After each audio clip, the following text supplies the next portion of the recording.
दोस्तों, देश के इस महानायक के बारे में देशवासियों के भीतर कई सारे सवाल हैं। पर्दे के पीछे का वो इतिहास आमतौर पर इंटरनेट पर मौजूद नहीं है, लेकिन दोस्तों आज मैं आपके सामने द नॉलेज के माध्यम से उस इतिहास से पर्दा उठाने की कोशिश करूंगा।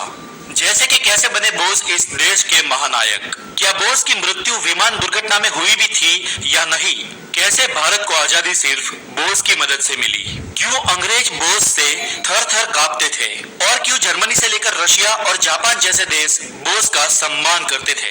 दोस्तों आज इन सारे सवालों के जवाब को जानेंगे। मैं हूं हितेश गिरी गोसाई और आप है द नॉलेज के साथ। सन 1947 में हमारे देश की स्वतंत्रता के वक्त ब्रिटेन के प्रधानमंत्री क्लेमेंट एटली थे।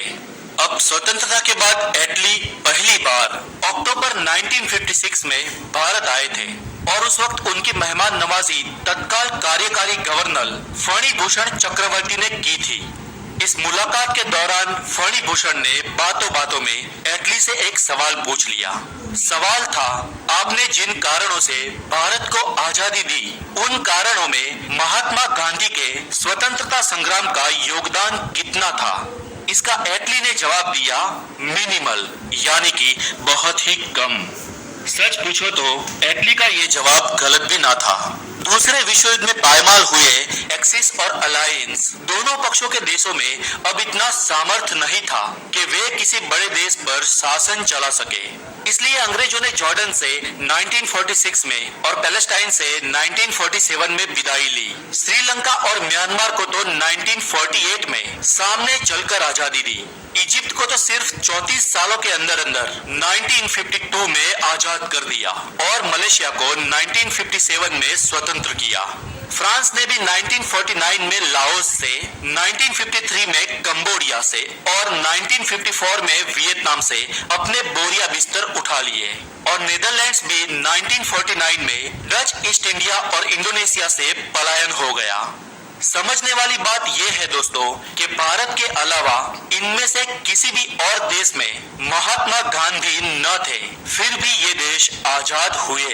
तो आखिर इसका कारण क्या था? तो आज इतिहासकारों का बड़ा वर्ग ये मानता है कि ये देश आजाद हुए नहीं थे, उन्हें आजाद किया गया था।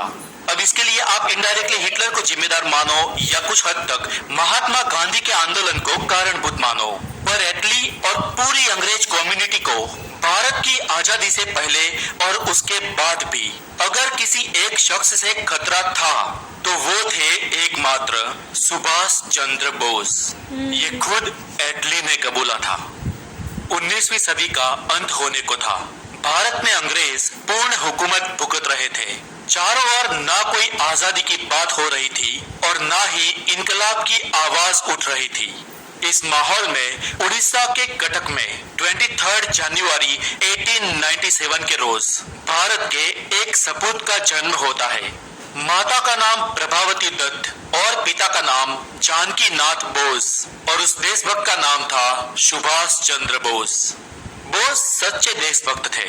उन्होंने अपने माँ बाप से भी ऊपर देश को समझा था और अपना पूरा जीवन देश को समर्पित कर दिया था।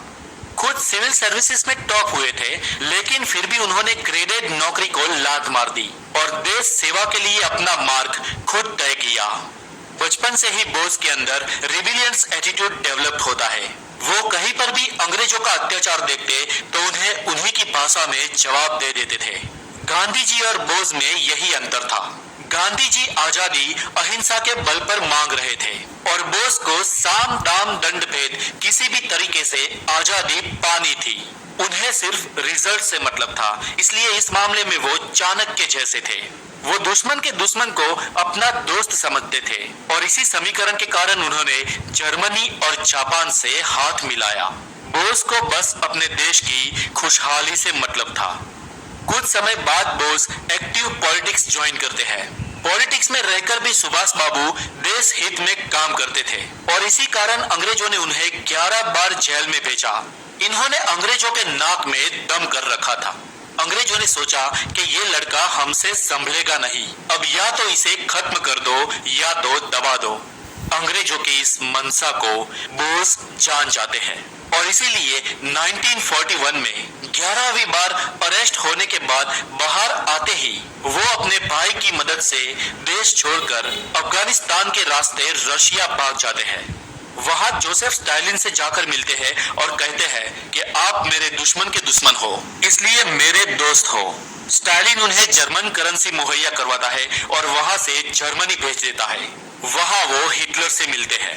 हिटलर बोस की मदद के लिए तैयार हो जाता है, उन्हें रेफ्यूजी देता है और देश से दूर विदेशों में बैठकर बोस भारत की आजादी के लिए लड़ने के वास्ते फौज बनाने में जुट जाते हैं।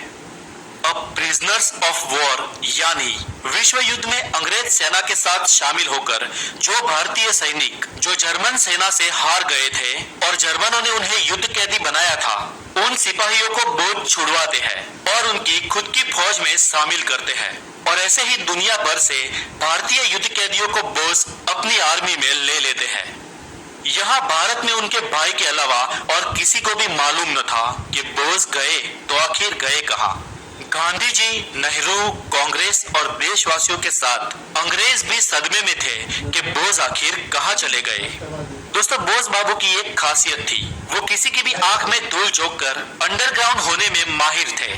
उन्होंने गुप्त रहकर भी एक शक्तिशाली सैन्य का निर्माण कर दिया। सुभाष चंद्र बोस ने अंग्रेजों के सामने लड़ने के लिए बकायदा एक पूरी की पूरी फौज बना ली थी, आजाद हिंद फौज, इंडियन नेशनल आर्मी, और जिसे INA भी कहते हैं। और सत्तावार आंकड़ों के अनुसार उनके इस सैन्य में 55,000 सशस्त्र सैनिक शामिल थे। फौज के इस निर्माण के बाद अब समय था लोगों के सामने आने का। बर्लिन में बोस रेडियो स्टेशन के जरिए दुनिया के सामने आकर बोलते हैं, मैं सुभाष चंद्र बोस हूँ और मैं जिंदा हूँ। ये सुनकर यहाँ पर देशवासियों की आंखों में हर्ष के आंसू आने लगे। देश में लोग दिवाली जैसे